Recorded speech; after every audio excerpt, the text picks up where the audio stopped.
ভারতের সাথে বাংলাদেশের সম্পর্ক থাকবে না এমনটি নয়, সম্পর্ক থাকবে, কিন্তু এই সম্পর্ক তো হবে শ্রদ্ধার এবং সমতার। এই সম্পর্কে যদি কেউ কারো জায়গা থেকে ডমিনেট করার চেষ্টা করে, আমরা সেই চোখ রাঙানি আর দেখব না। আমরা যদি জনগণের জন্য কাজ করতে পারি, তাহলে জনগণই আমাদেরকে তাদের রায় দিয়ে সংসদে নিয়ে যাবে। আমাদের জায়গা থেকে সর্বোচ্চ চেষ্টা করব যেন যোগ্য, সৎ এবং দেশপ্রেমিক প্রার্থীদেরকে আমরা 300 আসনে মনোনয়ন দিতে পারি।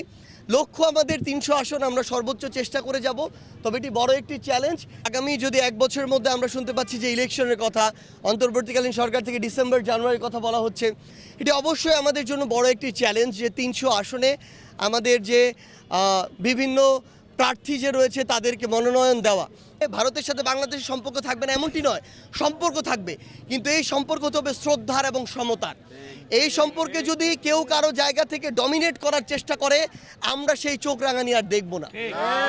আমরা মনে করি বাংলাদেশের সাথে ভারত বলি, চায়না বলি, আমেরিকা বলি, রাশিয়া বলি, যে কোনো দেশই বলি, আমাদের এই দেশগুলোর সাথে এই সমতার সম্পর্ক থাকবে এবং আমরা বিশ্বাস করি এই পারস্পরিক শ্রদ্ধাবোধের সম্পর্কের ভিত্তিতেই আমরা সামনের দিকে এগিয়ে যাব। এভাবে বাংলাদেশ এগিয়ে যাবে, পৃথিবী এগিয়ে যাবে। আমরা মনে করি অন্তর্বর্তীকালীন সরকার জনগণের যতটুকু প্রাপ্য, এই রংপুর বিভাগের মানুষের ততটুকু প্রাপ্য তাদের জন্য অবশ্যই বরাদ্দ রাখবে এবং আমরা সেই আস্থাটুকুই অন্তর্বর্তীকালীন সরকারের উপর রাখতে চাই। একটা জিনিস কি, বৈষম্য করে, অন্যায় করে, অত্যাচার করে বেশি দিন যে টিকে থাকা যায় না, তার উপযুক্ত প্রমাণ হচ্ছে খুনি শেখ হাসিনা।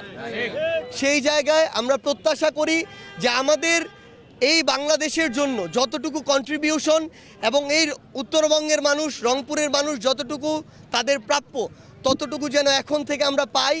সেটা যদি হয়, তাহলে বাংলাদেশ প্রকৃতপক্ষে সামনের দিকে এগিয়ে যাবে।